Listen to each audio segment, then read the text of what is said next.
여러분 혹시 숨이 차거나 가슴이 답답할 때 있으셨나요? 나이가 들면서 생기는 현상일 수 있지만 협심증과 같은 심장 질환이 원인인 경우가 있어 주의가 필요합니다. 물론 가슴 통증이 있다고 모두 다 협심증인 것은 아닙니다. 일반적인 근육통이나 위장 질환, 신경증 등도 원인이 될 수가 있으니 주의해서 알아보아야 합니다. 평균 수명이 길어지면서 영양 상태가 좋아져서 심혈관 질환 환자는 점점 증가하고 있습니다. 심혈관 질환은 전 세계의 사망 원인 중 1위입니다. 통계청에 따르면 2022년 사망 원인 통계 결과로 우리나라에서도 암에 이어 전체 사망 원인 2위를 차지한다고 발표하였습니다.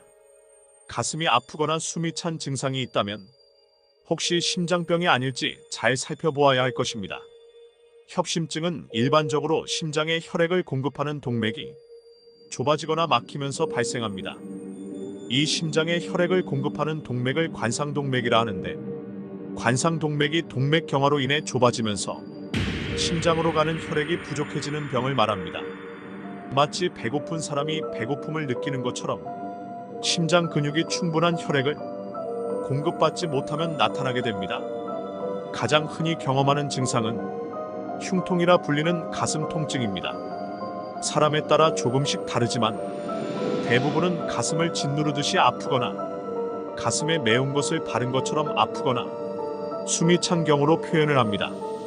가슴 통증은 특히 가슴의 중앙이나 왼쪽에서 시작되어 팔, 어깨, 목 또는 등으로 확산될 수 있습니다. 흉통과 함께 호흡 곤란이나 두통, 어지러움, 식은땀 등의 증상이 동반될 수 있습니다. 통증이 5분에서 10분 정도 이어지다가 휴식을 취하면 나아지는 것이 전형적인 협심증의 증상입니다. 그래서 좀 쉬면 괜찮네라고 생각하여 치료 시기를 놓치는 경우가 많습니다.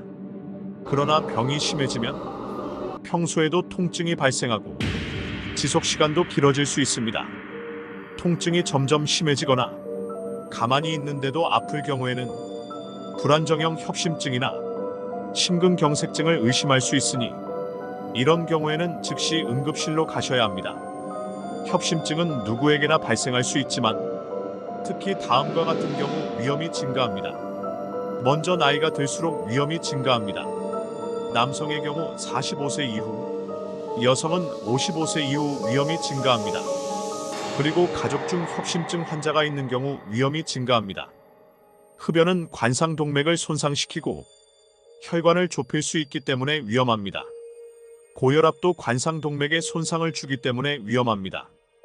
당뇨병은 관상동맥 경화증의 위험을 증가시킵니다.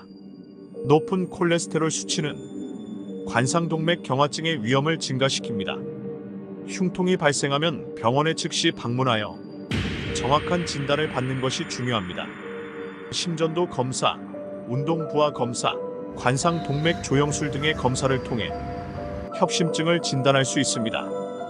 협심증의 치료는 증상 완화와 재발 방지를 목표로 합니다. 약물 치료, 경피적 관상동맥 중재 시술, 관상동맥 우회 수술 등의 치료 방법이 있습니다. 먼저 약물 치료에 대해 알아보겠습니다. 약물 치료는 니트로글리세린, 아스피린, 베타 차단제, 칼슘 통로 차단제 등의 약물을 사용하여 협심증 증상을 완화하고 심장 질환의 위험을 줄일 수 있습니다. 경피적 관상동맥 중재 시술은 풍선이나 스텐트를 이용하여 좁아진 관상동맥을 넓히는 치료입니다.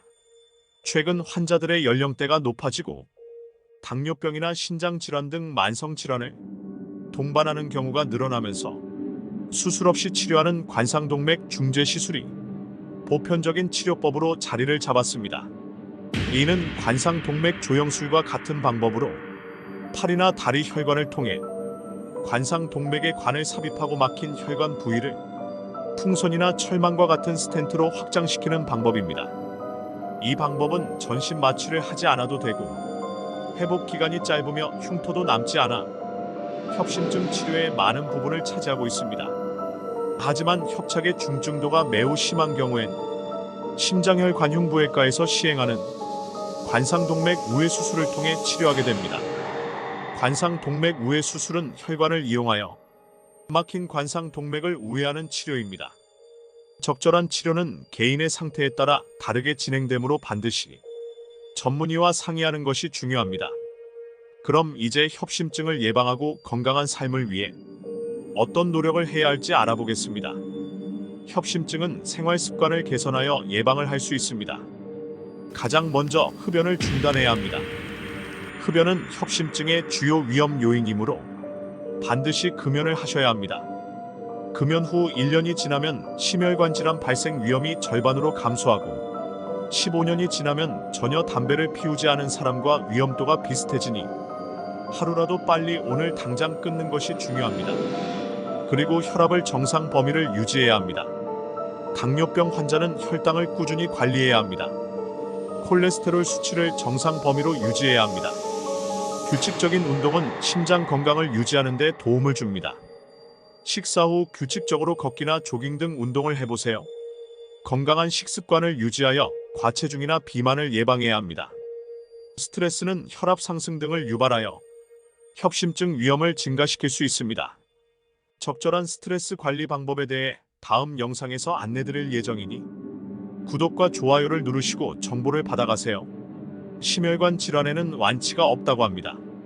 앞서 소개드린 관상동맥 중재 시술이나 관상동맥 우회 수술을 받았다고 질환이 완전히 낫는 것은 아닙니다. 동맥 경화증은 전신혈관에 발생하고 진행하는 만성 질환으로 평생 관리를 해야 합니다. 시술이나 수술을 받았다고 관리를 소홀히 했다가 협착이 재발하거나 스텐트 혈전증을 겪을 수도 있습니다. 스텐트 시술을 받았다 하더라도 약물 치료를 꾸준히 병행해야 하며 치료 후에도 금연, 운동, 투약 3가지를 잊지 말아야 합니다. 무엇보다 정기적인 건강검진을 통해 협심증의 조기 발견 및 예방에 힘쓰세요. 오늘은 흉통과 협심증에 대해 알아보았습니다. 심장 건강은 우리 모두에게 중요합니다. 만약 흉통이 지속적으로 발생하거나 의심스러운 증상이 있다면 주저하지 말고 즉시 병원에 방문하여 정확한 진단을 받는 것이 중요합니다. 건강한 생활 습관을 통해 협심증을 예방하고 건강한 삶을 유지하기 위해 노력합시다.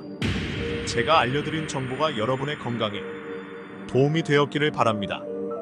오늘 영상을 시청해주셔서 감사합니다. 유튜브 채널 구독 및 좋아요 버튼 누르기를 부탁드립니다. 건강한 하루 되세요.